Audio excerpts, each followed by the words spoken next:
What's going on, my super fam? And so our Wanderer's banner has just dropped, and look at that. We basically managed to predict the banner quite correctly on our prediction video I posted the other day. And so as usual guys, today we have a video looking through the banners, and I will be providing you the 5 most important things you want to note before you actually mix your pool on this banner, as they are usually pretty important. Now guys, the Wanderer is almost here and you're still feeling that you're lacking the Primogems to be able to pull for him or save for any other of the character that will be returning in patch 3.3. Then in collaboration with Primogems Bargain, we're doing a 6,480 Primogems pack giveaways once the Wanderer's banner drop this week. The giveaway will be held on my Discord server, so if you're new to the channel, be sure to subscribe and join my Discord server to not miss out on the giveaway. I do hope that this will give you a better chance of getting for the character you love.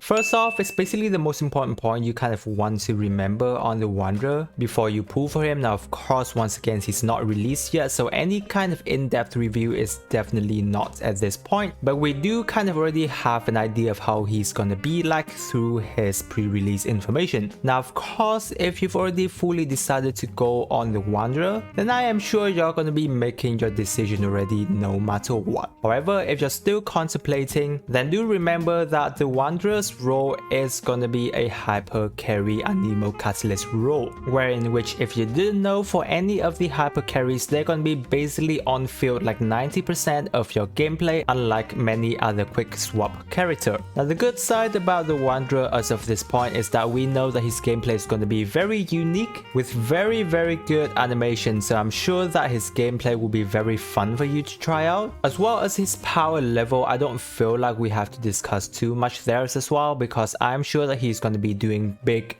numbers as well, because all of his kits alongside with his passive talents are technically designed to have him deal more damage. However, the most important points here are the things you want to keep in mind in terms of a little bit of the downside of the Wanderer, in that now I wouldn't really say that this is going to be kind of like a downside, but his role is actually a hyper carries, and so in all of Genshin Impact gameplays, the hyper carry role is going to be the one that demands your playtime the most. Therefore, characters that runs this role will be pretty much a player preferences, because of course you usually can only have one hyper carry on your team. If you want to play the team optimally, of course you can have like 4 hyper carry on your team if you like to, and if you are a casual player. But if you're someone who focuses on the meta, then definitely you know that you can't have more than one, because hyper carries don't support each other. Secondly, when a character is a hyper carry, the issues of resistance to interruption may arise, because these character depends heavily on them being able to do their combo, and if they get interrupted before the combo is actually able to finish, then there is going to be a huge DPS loss. And so when looking at the Wanderer skills and kits, we did not see any kind of mention regarding resistance to interruption. Hopefully his skill effects of letting him hovering in the air will help him a lot in terms of dodging enemies attack and make the issues of interruption a less of a problem. But if it still does not, then we will have to look in different ways to prevent this, especially having a shield on your team. And thirdly, do keep in mind that he is an anemo character, and with anemo elements, we know that they don't have the best reactions in the game with only giving you swore. Anemo is an absolutely amazing element when it comes to support. However, once it is DPS, it's more going to be a generic element where you rely on your raw anemo damage many of the time, with your other supports helping you out with off-field damage. Furthermore, anemo elements isn't the best at breaking shield from all of our past experience with many of the anemo DPS, unless they have the ability to infuse another element, then they're able to break shield easily. Other than that, they will have to rely on other support character on the team to help breaking shield. So those are the things I would say you have to keep in mind before you pull for the Wanderer. So usually it's still going to be best to wait until a full review and then test him out to really see. Next up, we have our boy Itto. From some of my past video talking a little bit about Itto, I've seen that many of you are still expecting to pull for him, which is great. Really glad to see that so many of us out there are still loving Itto. So definitely, if you're someone who's thinking about whether to pull for Itto, I would say that you may already know his positive sides, in that he is a very good hyper carry in terms of dealing so build so high geo damage. His gameplay is very fun too, with kind of like a unique style to it, where you generally want to deal his normal attack to charge up his superlative stacks, and then you hold down your charge attack for him to dish out an amazing geo damage combo. And he's also one of the few characters in the game right now, especially when it comes to a hyper carry that actually scale purely with defense. And so many of the time a lot of players don't go for Itto is because that he actually has quite a lot of downside. Is that first of all is the hyper carry kind of things that we have just discussed about the Wanderer. Itto is definitely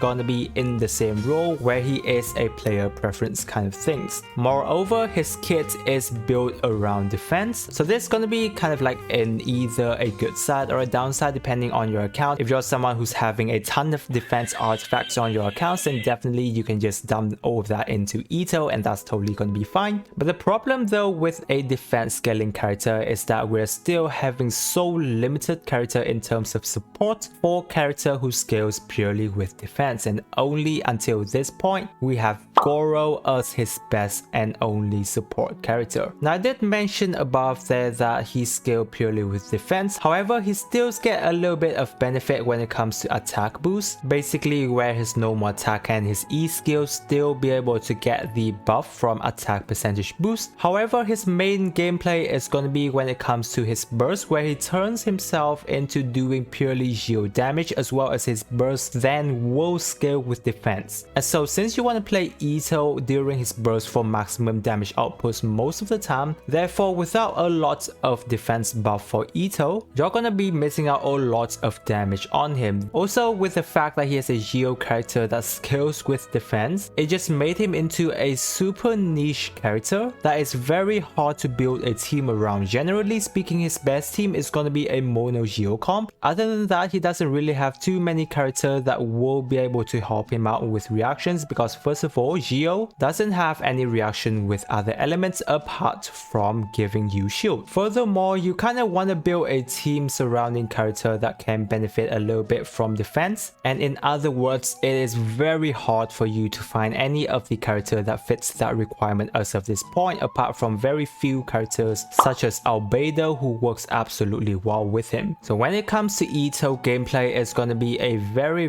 limited game most of the time for you. However, if you're totally fine with that, then I'm sure you will be happy playing with Itto, because his gameplay is rather pretty fun and he deals a lot of damage that helps you clear a lot of content in the abyss. Moving on to having a deep look into our banner, we're first going to be looking at the 4-star roster. Now I would say overall this 4-star character showing up here is very good. First of all, we have Faruzan, our newest character, and obviously the best fit in terms of support for the Wanderer at this point. Definitely she's going to be an Nemo support that you really want to have on your account. So of course, if you're pulling for the Wanderer, I do wish you good luck that you have a lot of Faruzan constellation, because just a little bit similar to Sarah, I'm not sure how familiar you are with Sarah, but the more constellation Faruzan have, especially once she gets to C4 and above, she is a very good character when it comes to a Nemo element support. Her C0 is going to be a little bit tough to play because she requires a lot of energy to be built on her with an 80 energy requirement burst. Also, she isn't a character that's going to be on field for long, so the chance of her being able to regenerate herself from her burst is very little. So if you have a less than constellation for Faruzan, you will mainly have to invest a lot of energy recharge onto her in order to have your team running smoothly with Faruzan. Other than that, for this character, I don't really have any trouble in terms of the pre-release information. We will be able to find out more about her once we test her, but as of this point, I'm really liking this character so far, especially with her very cute design and the fact that I want to find out more about why she's able to stay alive for such a long time. Then we have Goro. Of course, we have already discussed before. Goro is a specific character when it comes to buffing Itto. Now usually, unless you have Itto and you're using Itto on your account, I didn't really have found any more use of Goro on any of the character I have on my account. However, since he is a niche support, especially for defense, I would say that having his constellation is still going to be very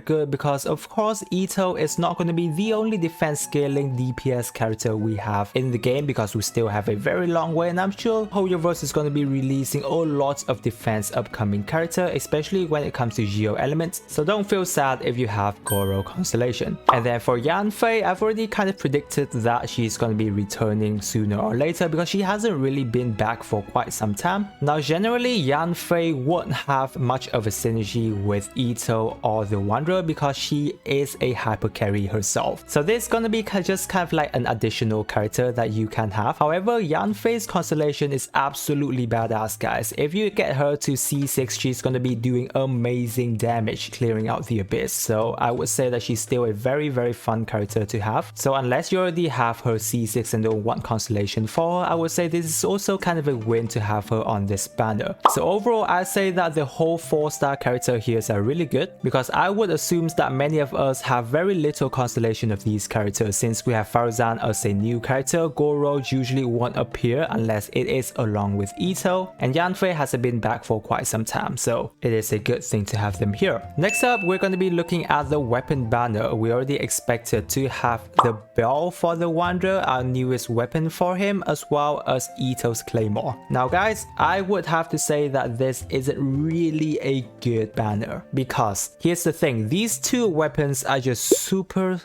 niche. First of all, if you're looking at the Wanderer's weapon, it is just purely made for him because we are going to be focusing fully on normal attack. This weapon gives an insane number of normal attack amount, which is really good if you're focusing on normal attack gameplay. Plus it does give you quite a lot of crit damage and high base attack. So overall, if we're using this on the right character, it is a pretty good weapon. However, here's the thing, if you look back at all of the Catalyst character that we have up until now, almost all of the character that deals damage when it comes to Catalyst uses charge attack most of the time. We have Ningguang, she uses charge attack scaling. We have Yanfei is a fully charge attack usage character. We have Yaimiko, who is an E skill damage dealer. We have Mona DPS. If you still want, she can still do a little bit of normal attack. However, you still kind of focus on her charge attack here and there, and other characters as well. So right now we only have Wanderer and Hazel to make use of this weapon. Not to mention the passive ability, even though it's really good, it is locked behind time cap. First of all, you kind of want to have him stay for at least 10 seconds on field in order for him to get a lot of buff, but also it ends after his E skill and or he is switched out, so kind of a similar performance to what the Lost Prayer, which is something that I really don't like. And it just makes this weapon just a lot more niche because obviously now you just can't use this weapon on any of the support or kind of like a sub DPS Catalyst character. And so for me personally, I just wouldn't really recommend you pulling for this weapon, especially if you already have like a Lost Prayer on your account, in which I would say is already his second best option that you can have. Better yet to save for any of the future 5-star character you want, or if you really want to invest in the Wanderer, then you can just focus on getting his Constellation. And then for Itto Claymore, yes, I did say that this is a super niche weapon. We did know that basically speaking, this Claymore can be used on any of the Claymore DPS character and it still work fine, and I would say yes because it just have very high crit damage, makes up for its defense scaling passive. However guys, unless you're investing fully into your Itto, losing to this weapon isn't really the best idea, because think about it, there's gonna be more future crit ratio Claymore coming with a lot better passive than this very niche defense scaling passive on this Claymore. So overall, it's just not that of a good weapon banner, and unless you really want to invest into Wanderer and Itto, I just recommend you to save and wait for future banners of 5-star and other good and better 5-star weapon banners. Fifth one we would like to discuss is basically future banners. Now talking about future banners, we would be talking about reruns and future banners of other patches. We already know that after Wanderer and Itto's, Raiden Shogun and Ayato is gonna be back. Now if you're still having trouble deciding on which character you really would want to pull, then I already have made a very detailed video talking about and helping you make the best decision on this, so do check out this video after this. But in summary, we still know that Ayato and Raiden is a very good character, and obviously many of us have missed out on Ayato on his last and first run, as well as Raiden is still one of, if not the most popular character, especially for free-to-play player to dish out a ton of of damage and clear out the abyss. So obviously these two characters are still on many of the players' radar, not to mention the patch afterward, which is 3.4. Obviously we don't know exactly who is it gonna be. However, 3.4 I would say definitely is gonna be a Lantern Rite event patch because it is a Chinese New Year patch. So with any kind of Chinese New Year patch, I would say generally we have 4 leeway character. Just like last time we did have 4 leeway character, in which first of all I would say that Shanhe and Hu Tao will have a very high chance of returning, because especially for Hu Tao, she hasn't been back for over a year, which I would say is one of the longest time character that haven't had her rerun till this time. We had her rerun last time, which is November last year, which is like, you know, over a year ago. So Hu Tao, I believe that so many of us still want her. Shanhe, one of if not the best support character when it comes to you playing cryo team. I have Shanhe, I love using her. She's been taking my cryo team to an absolutely different level that no other support character can do. And another leeway character I would say that may make her appearance back is gonna be Yelan. We haven't seen Yelan for quite some time. She is a new leeway character. So the Lantern Rite event patch is a very good time that she will be back. Now the fourth character, I really don't have any idea. I've heard some people say that Al-Haytham is going to be in patch 3.4, which is great. If we get Al-Haytham, that's totally perfect. He is a new character in a new patch that should excite a lot of people. So overall, there's going to be a lot of good character reruns and new characters to come as well after this 3.3 patch. Therefore, you do want to consider a lot in terms of saving up your Primogems. Now, of course, I would say that we do have a lot of time to save up your Primogems because we have like over 6 weeks or something. Plus, the Lantern Rite event patch does give you a lot of gems bonus. So if you're lucky, you should be able to get quite a lot of the characters. However, it is also good to not waste all of your Primogems on like shrimping and then trying out testing your luck on the character banner that you don't necessarily always need. And so guys, that's like everything I have to say regarding Wanderer's banner dropping. I hope that the video have been very helpful to you. Again guys, if you're new to the channel, don't forget to subscribe and join my Discord server for our giveaway that is dropping once the Wanderer's banner drop this week. With that guys, I wish you a super day and I will catch you on my next video.